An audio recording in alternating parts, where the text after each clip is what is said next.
Go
So I think this is the Heart Sutra, recited in Chinese now.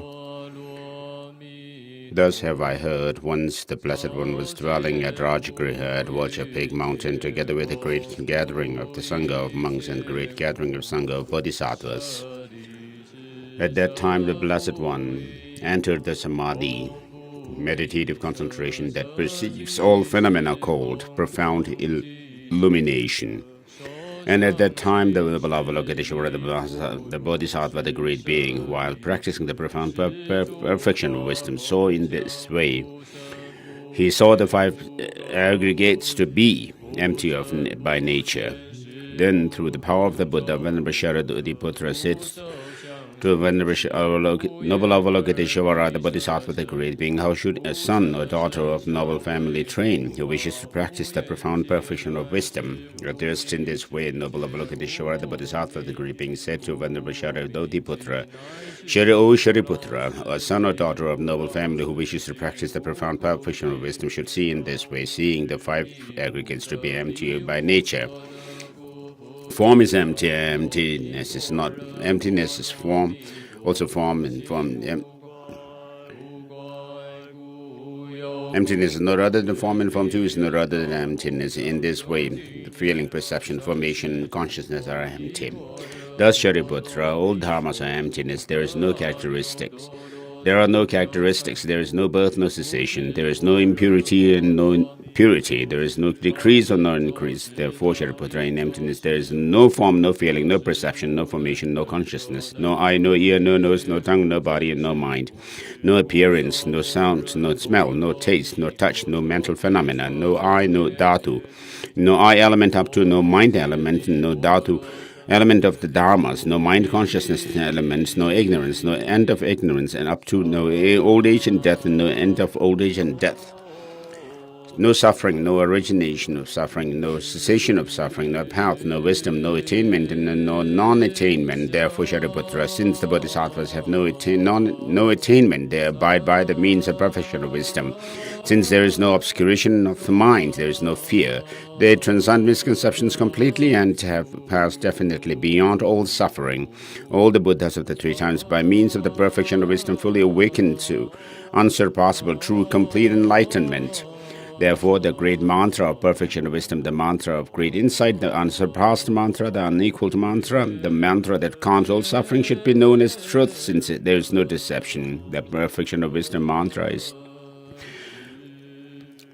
said in this way, that Yathagatagat Bharagat Bharasangata Bodhi Swaha. Thus, Shariputra, Bodhisattva Mahasattvas should train in the profound perfection of wisdom. In this way, then the Blessed One arose from that samadhi, the meditative concentration, and praised the noble Avalokiteshvara, the Bodhisattva, the great being, saying, Good, good, O son of noble family, thus it is. O son of noble family, thus it is. One should practice the profound perfection of wisdom, just as you have taught. And all the Tathagatas will rejoice. When the Blessed One had said this, Venerable Shariputra, the noble Avalokiteshvara, the Bodhisattva, the great being, the whole assembly, that whole assembly and the world of its gods, humans, Asuras, and Gandharvas, rejoiced and praised the words of the Blessed One.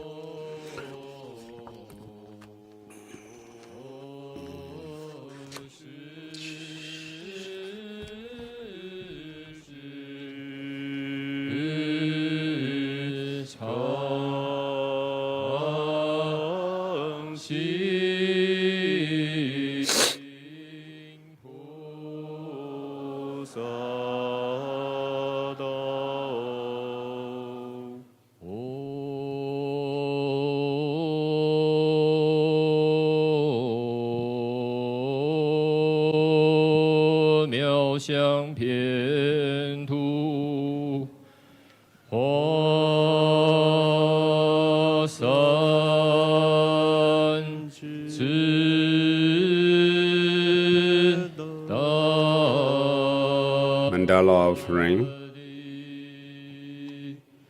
is crowned and anointed with perfume, strewn with flowers, adorned with Mount Meru, the four continents, the sun and the moon. I imagine this, visualize this as a Buddha filled, and offer it to you. May all living beings enjoy this pure Buddha filled.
Kamniyatayami.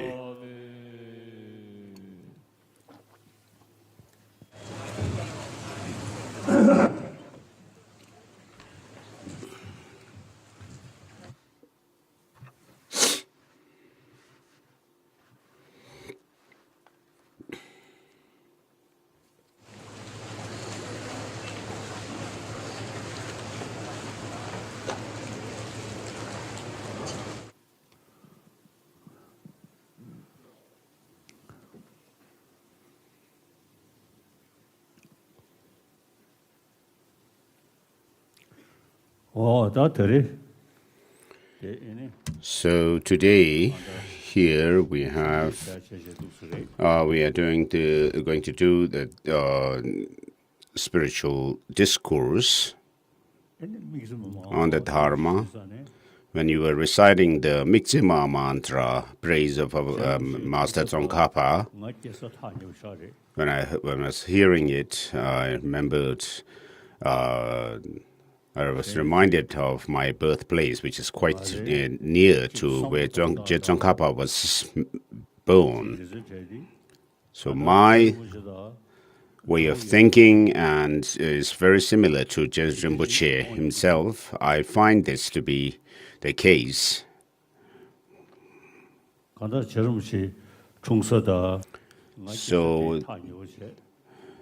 Gyaltsen Rinpoche, Master Tsongkhapa, and I were born quite close. Our birthplace are quite close to each other. So Gyaltsen Rinpoche intentionally took birth in Tibet for the sake of the Dharma, and particularly the Tibetan tradition of Buddhism. He intentionally took birth in Tibet.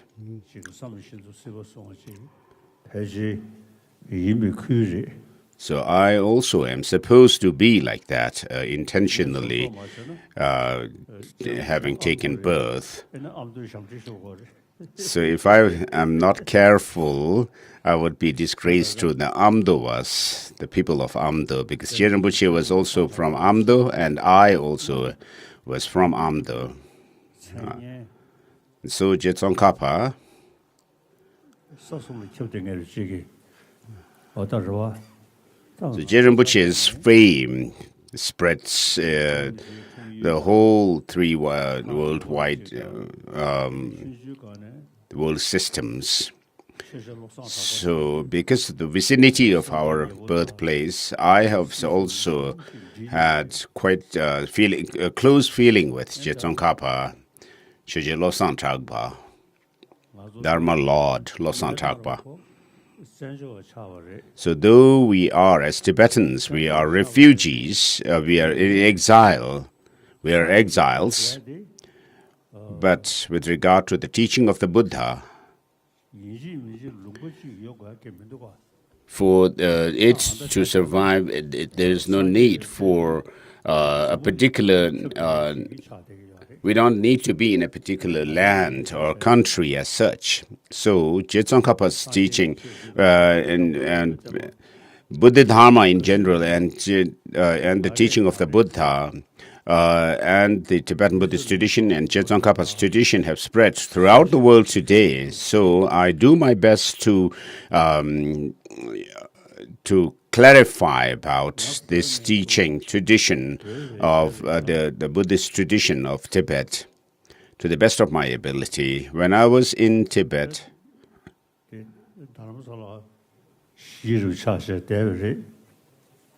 so since leaving Tibet, I have been in Dharamsala almost.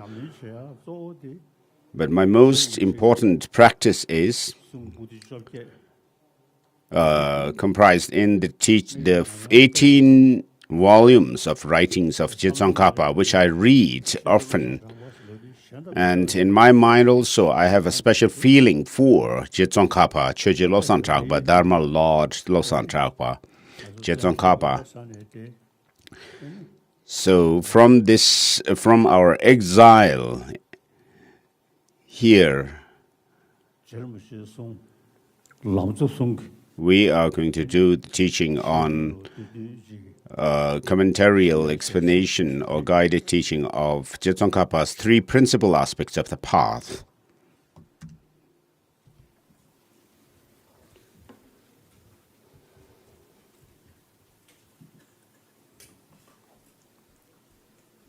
With regard to Je Rinpoche Lama Tsongkhapa, of course, we were born in close to one another's birthplaces.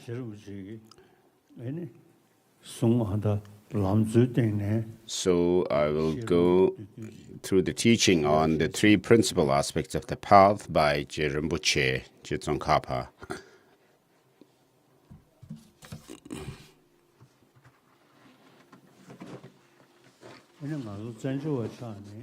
Since we became exiles all these years,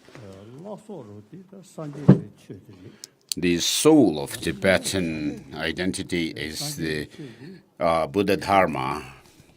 It has been the case. So we have kept it very held it quite tightly with us. We have preserved it quite well, in other words. And so today in the world, with regard to the upholding the teaching of the Tibetan Buddhist tradition,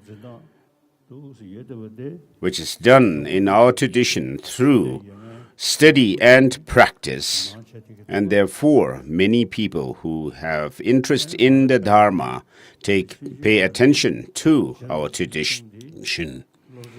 And so, since my childhood, I have been studying the books written by Tsongkhapa, and therefore Buddhism, and particularly the tradition of Tsongkhapa, I feel that I have a special connection through my prayers, past prayers, and karma with the teaching, and particularly the Tsongkhapa's tradition.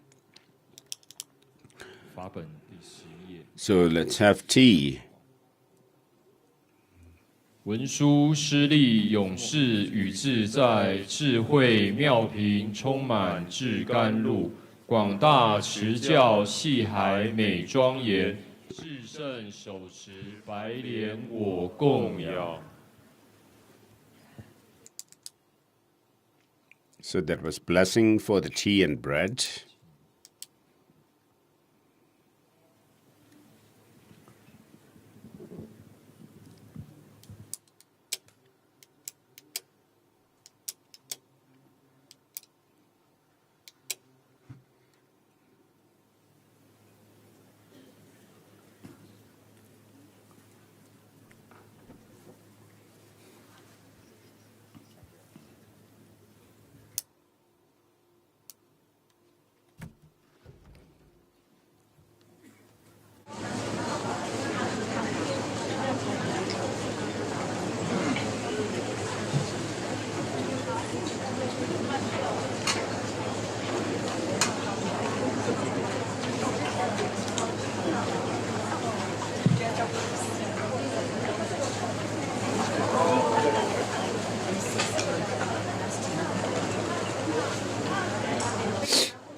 So there's a saying that the Buddha Dharma would spread from north to north.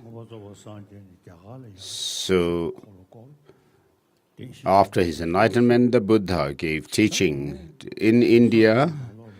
He taught the Four Noble Truths, and then after that, the Buddha Dharma spread from India to Tibet and Mongolia. And the spread of Buddhism was quite intense and widespread.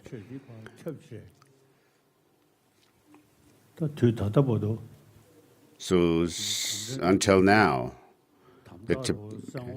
Buddhism had spread all over Tibet, including the Dodu Dome area.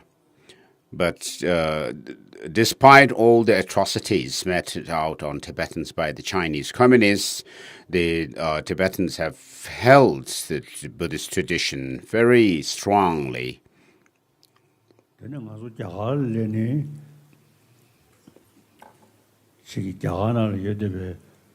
And after coming into exile, the Tibetans in exile, lay and monastics,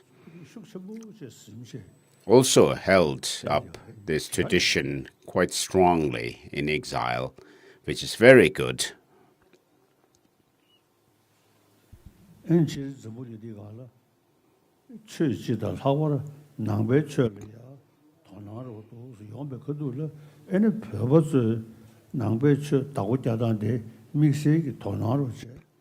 So when people around the world are taking interest in the Tibetan Buddhist tradition, Tibetans also have to accordingly think how to preserve it differently. So for thousands of years, we have preserved this teaching, not just in words, but we engaged in this study, and whatever we have studied, we have integrated it within our minds so that we are able to develop the experience of the teaching.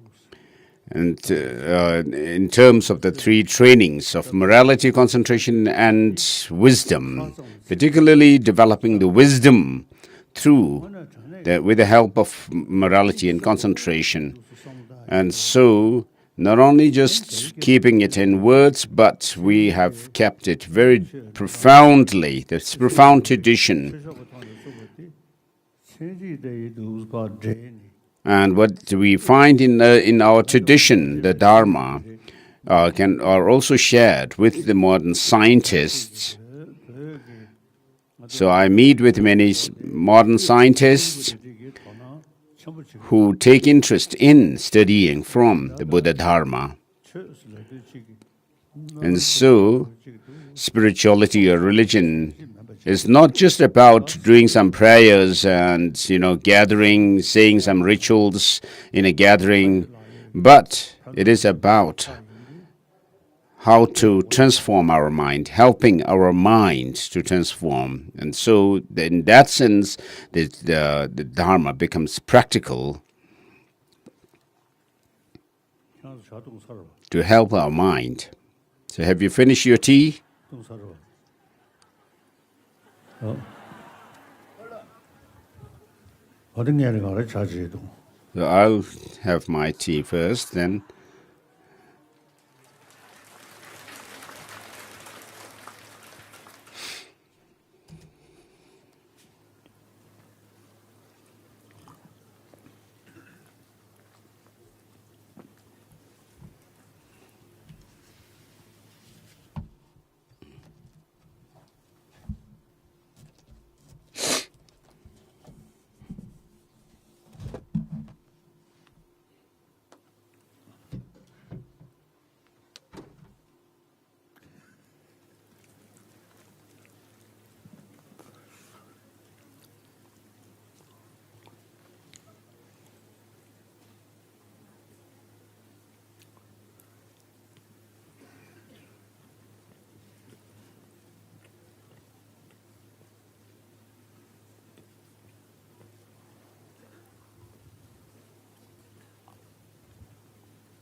So with regard to the Buddha Dharma, there's an increasing interest from around the world,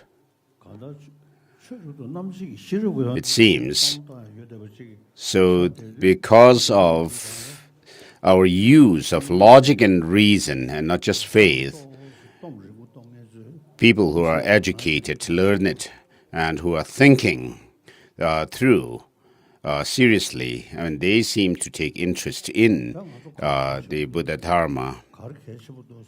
So what is important now for us as Buddhists is to study the Buddha Dharma, its philosophy, and not just doing prayers and rituals, but thinking through by studying the teaching.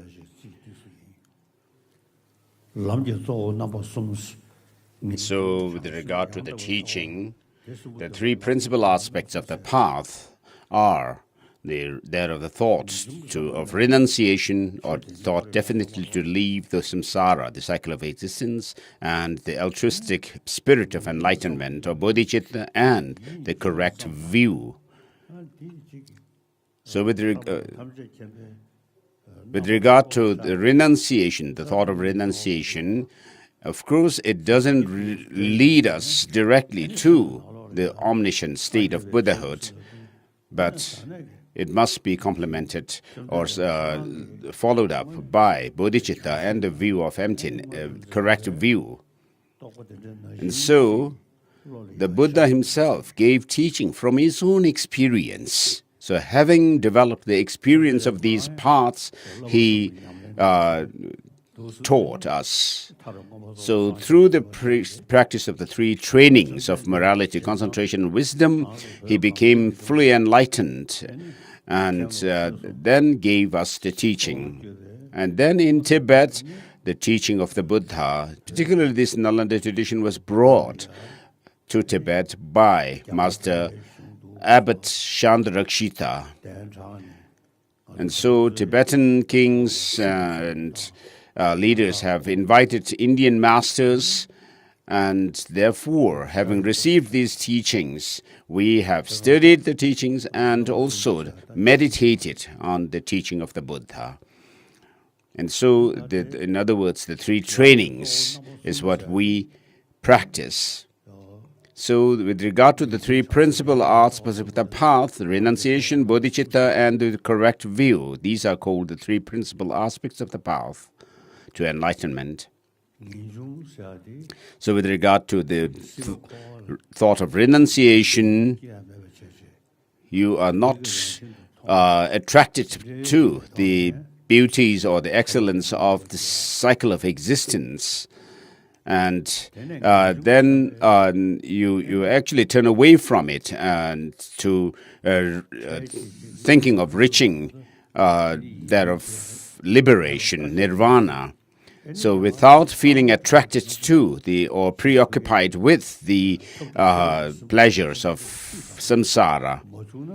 So if, of course, having developed this thought of renunciation, if you don't have that of the correct and the perfect path, the excellent path leading to omniscient state, you need you will not reach there, and therefore you need to have bodhicitta, the spirit of enlightenment, and the correct view.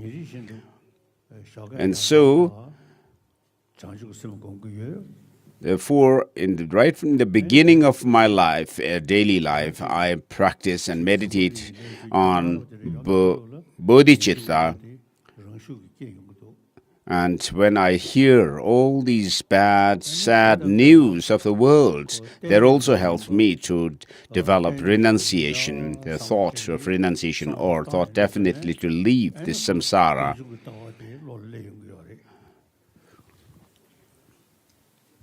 And then when you understand that all these things, whatever is happening in the world, suffering and all these are rooted in ignorance, and therefore Buddha Dharma has very much to do with the workings of our mind and emotions, And therefore, one is led also to understand how things are dependently originated, and therefore the correct view.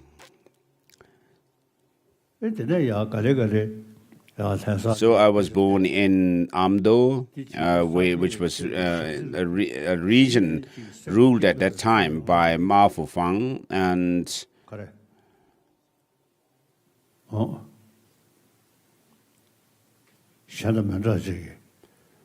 then I moved to central Tibet, and I find the teaching of the Buddha that I have studied to be something amazing. And today, when we talk about Buddhism, the teaching of the Buddha, or the inner science, there are people who praise it, appreciate and praise it. But that is not enough, but we need to know what the teaching of the Buddha is all about. We have to understand it.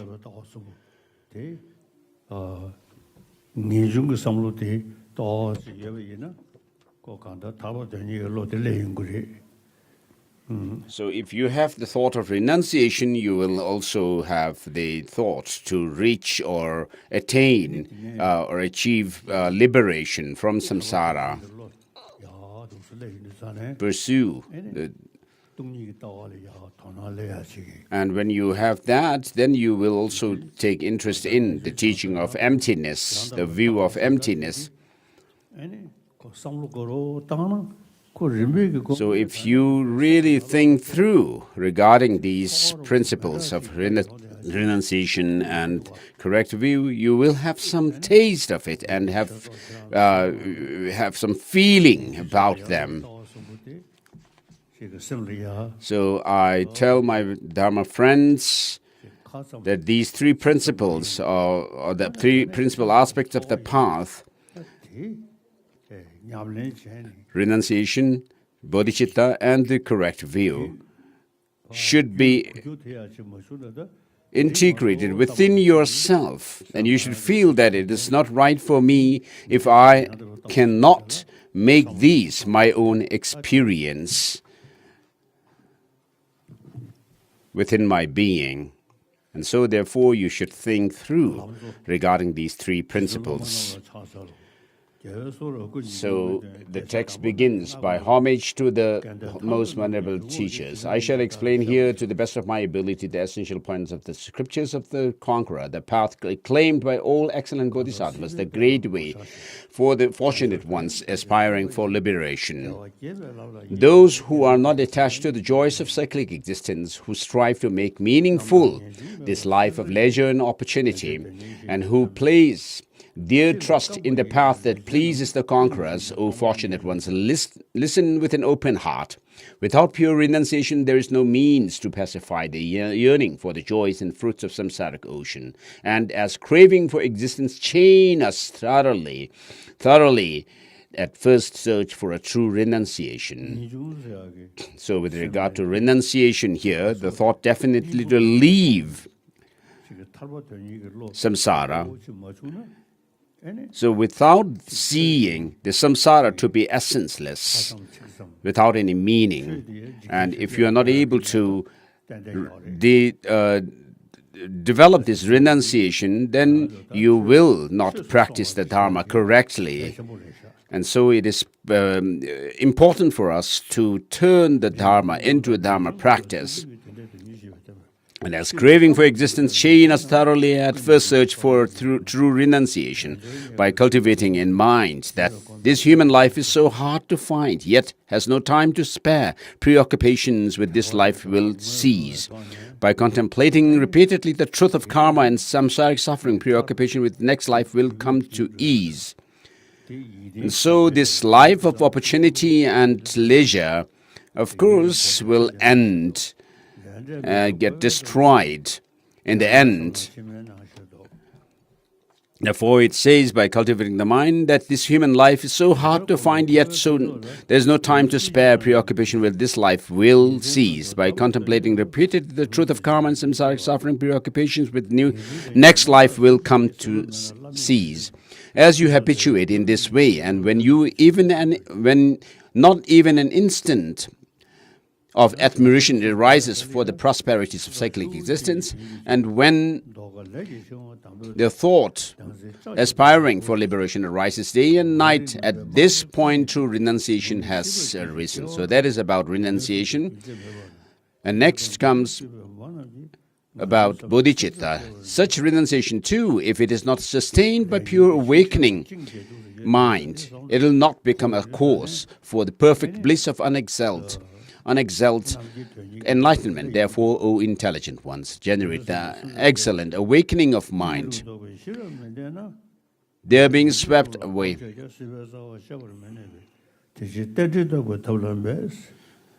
They are being swept away constantly by 4 powerful rivers. They are bound tightly with fetters of karma, most difficult to escape. They are trapped inside the iron mesh of self-grasping. They are enveloped from everywhere by thick mist of ignorance. They take birth within cyclic existence, has no end.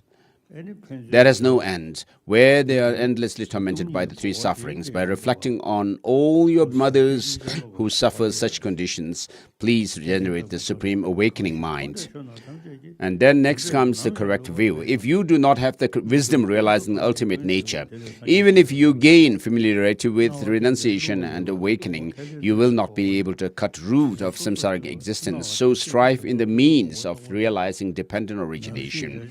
When, with respect to all phenomena of samsara and nirvana, you see that cause and effects never deceive their laws, and when you have dismantled the focus of objectification, at that point you have entered the path that pleases the Buddhas. So as long as 2 understandings of appearance, which is undeceiving, dependent origination, and emptiness devoid of all thesis, remain separate, so long you have not realized the intent of the sage.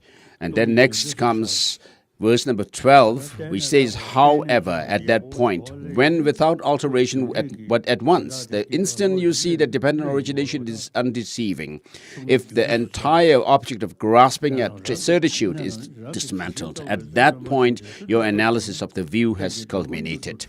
Therefore, furthermore, when appearance dispels the extremes of existence, and when emptiness dispels the extreme of non-existence, and if you understand how emptiness arises as cause and effect, you will never be captivated by views grasping at extremes. Now, in this final verse, verse number 14, Master Tsongkhapa calls on you, the disciples, as O son or O child. So he's using a very intimate language. So when it comes to the dharma practice, you without resorting only to scriptural authority, but using reason, you will find the logic and reason. You'll find the truth of the teaching to be quite profound.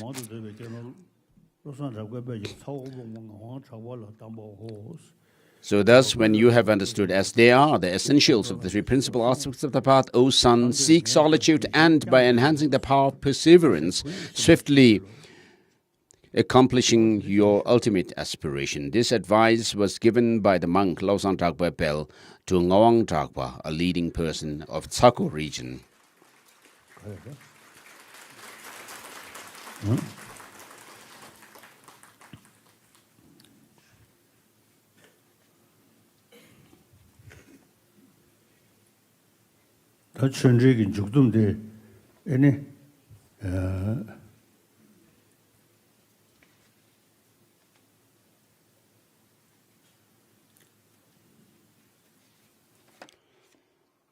So in conclusion of this Dharma discourse, we'll do the Bodhicitta and Bodhisattva vows.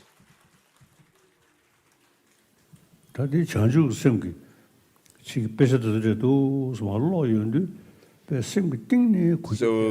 you read books on Bodhicitta, they really move you. It's something very special experience. So, with regards to Shantideva's Bodhisattvacharya avatar, a guide to the Bodhisattva way of life or engaging in the Bodhisattva deeds, when you read and reflect on his teaching, it really moves you. And you are moved to such an extent that you will have the courage and the determination to work for all sentient beings across the expanse of space. And so, in the past, the Buddha himself, when he began training in the path to enlightenment, he generated or cultivated this Bodhicitta, excellent Bodhicitta within himself, and we should also think of imitating the Buddha. And so perhaps that is what I would say. So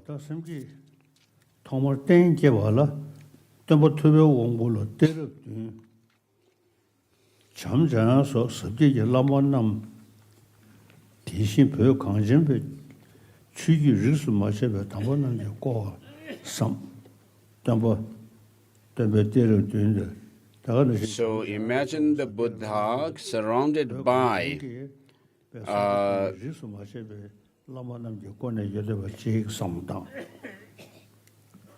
masters of the 8 close Bodhisattva disciples, and also the masters of Sakya Nyingma Gyelo Kagyu, etc., of the Tibetan Buddhist traditions.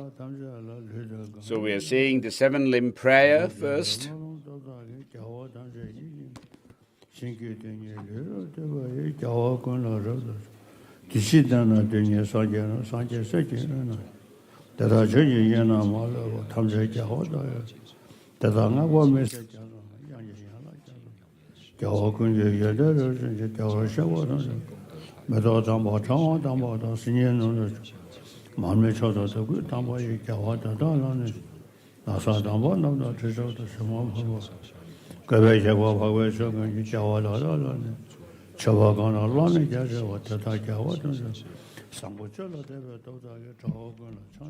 So there is a 7-limb prayer.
This is the verse for the Bodhisattva.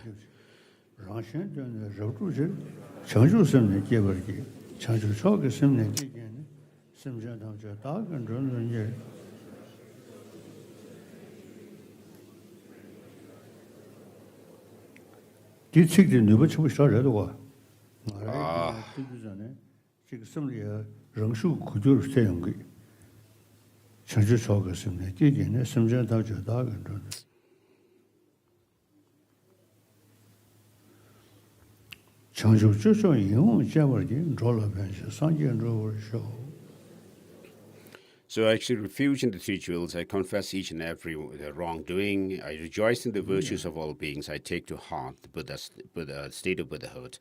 I go for refuge until I'm enlightened to the Buddha Dharma and Supreme Assembly. In order to fulfill the aims of myself and others, I shall develop the spirit of enlightenment. Having developed the spirit of my enlightenment, I shall invite all sentient beings as my guests. I shall enact the delightful Supreme enlightened practices. May I become a Buddha to benefit all sentient beings. So His Holiness is saying that in verse number 2, where it says, in order to fulfill the aims of myself and others, I shall develop the spirit of enlightenment. This is very powerful. These are very powerful lines that moves him.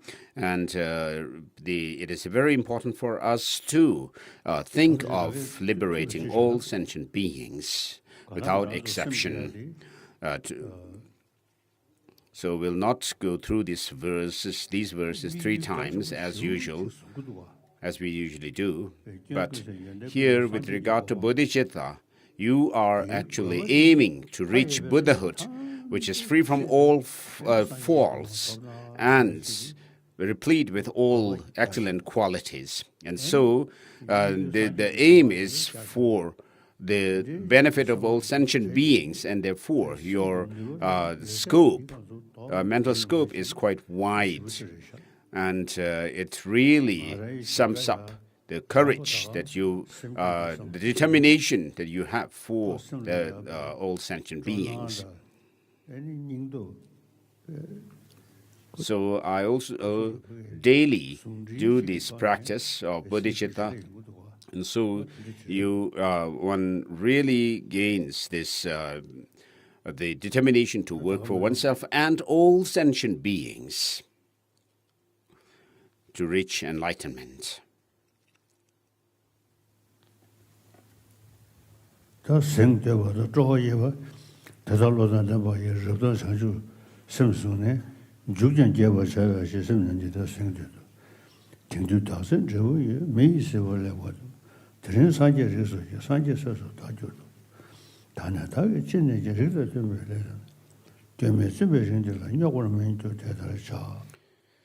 So these are verses that come from Bodhisattva Avatara, now come what may, and so forth.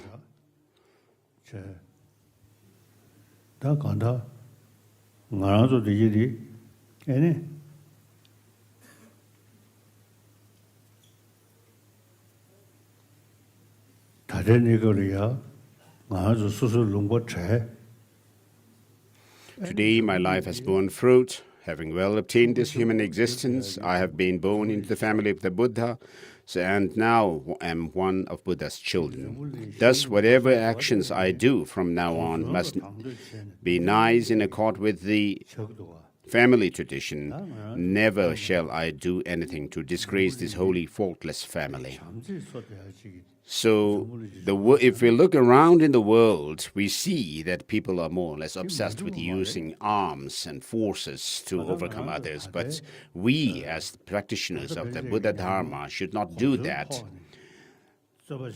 What we have learned from our experience in the world at large is there's no real good fruit from using arms and forces. After having killed so many people, there's only suffering. So, leaving aside our attachment, anger, hatred, if we could think of benefiting all sentient beings, it is very important to develop this excellent bodhicitta within ourselves. And so, we, the practitioners gathered here, should hold the bodhicitta to be our primary aim to develop within ourselves. Even in our prayers, we should have this determination to develop bodhicitta. There are a few questions. No. 生生世世不离大善善知识的主因为何？如何与每天生活中及此因？给我他们就读，给我信念到我们这就做到，看应他们。 So what is the main cause for us not to be separated from spiritual from our spiritual masters. And in our daily life, what should we do to create that? So with those people, the masters with whom we have Dharma connection, from whom we have received teachings directly or indirectly.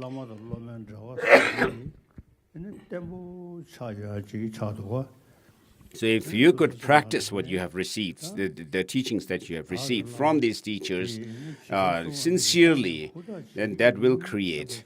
If you make this determination to heed the teachings or the advice of my teachers, then you will be able to create such a cause. 观想自己发起菩提心，有一天所观想的就会变成限量吗？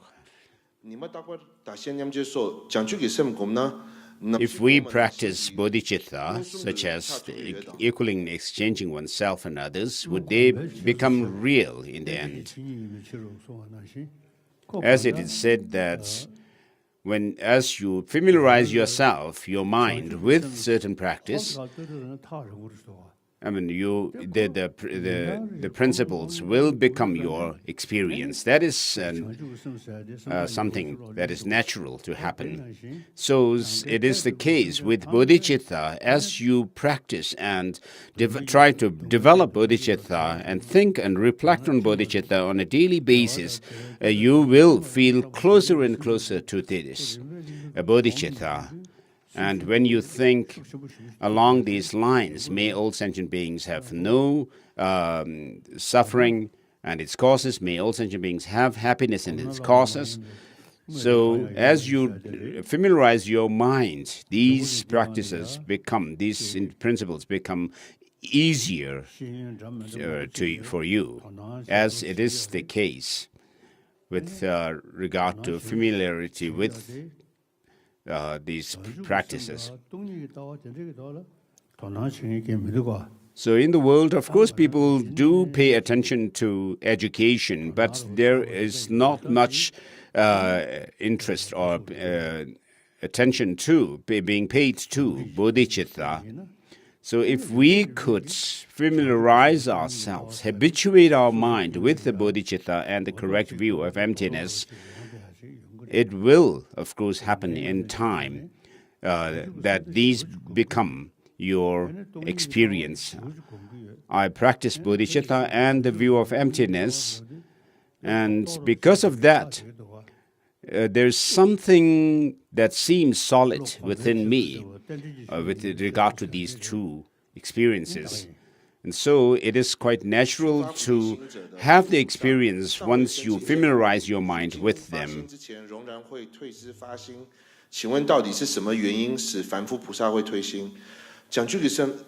With regard to bodhicitta, a beginner bodhisattva,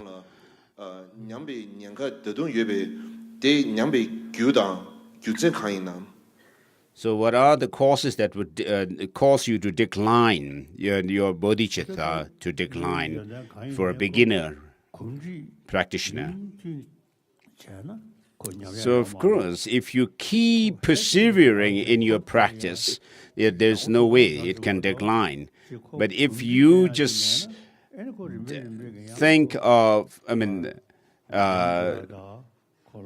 if you have tried to develop bodhicitta out of some kind of an instinct or some immediate kind of a course and conditions, without perseverance, then of course there is danger of losing bodhicitta. So for us, if we could develop the bodhicitta and try to develop bodhicitta within ourselves and the view of emptiness within ourselves, through familiarization, day on and day in and day out, if you could do this, persevere in your practice, then you will be able to make it firm within yourself. So it's in your hands, in other words. So what are the causes that will lead you to attain a higher rebirth throughout your future lifetimes? So when will you be able to develop that? So the main cause is bodhicitta, and then the view of emptiness. On my part, as soon as I wake up in the morning, I reflect and meditate on bodhicitta and the view of emptiness. And so these are the two main factors for reaching or attaining higher rebirth in the next life. So that's all. 我们一起回向。文殊师利勇猛智，普贤慧行亦复然。我今回向诸善根，随彼一切常修学，三世诸佛所称叹，如是最胜诸大愿。我今回向诸善根，未得普贤殊胜行。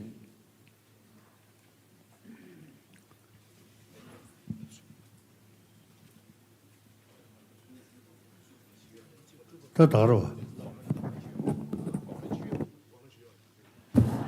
究竟所及福智质量，无限宽广如空尽所有，唯道于此彼上慧眼中，我愿速得成就圣者王，唯道必为深深论专中，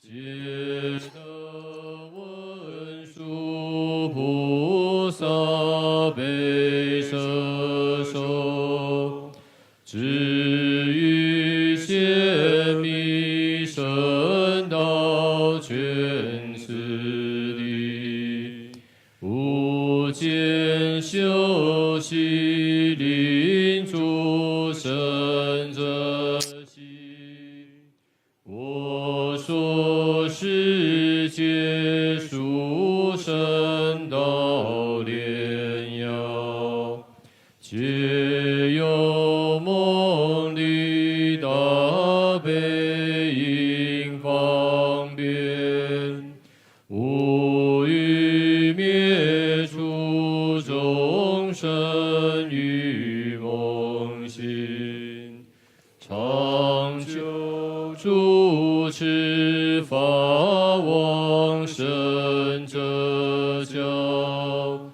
诸梵佛陀圣教为霹雳，我虽以梦毗护复衰微，心为大悲所感激撼动，咸阳如是离了法眼藏，佛即佛之心尽悉有也，愿具所成菩提道次第，其次以求解脱众者心，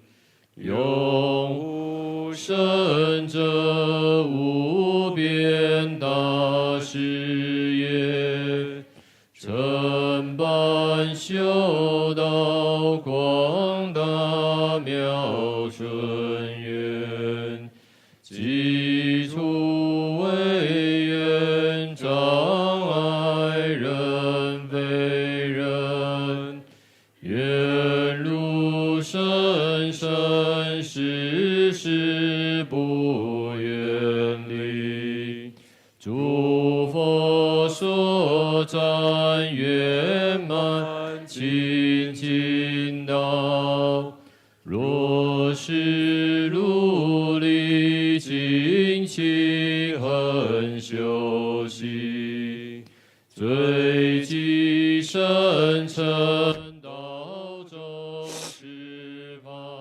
心，而是历史不舍常作伴，吉祥大海遍极光十方。以每切为内显见瑞喜，大众请起立。王波将美扬，昂见给北祖跟宗喀巴罗桑扎贝夏拉梭瓦德。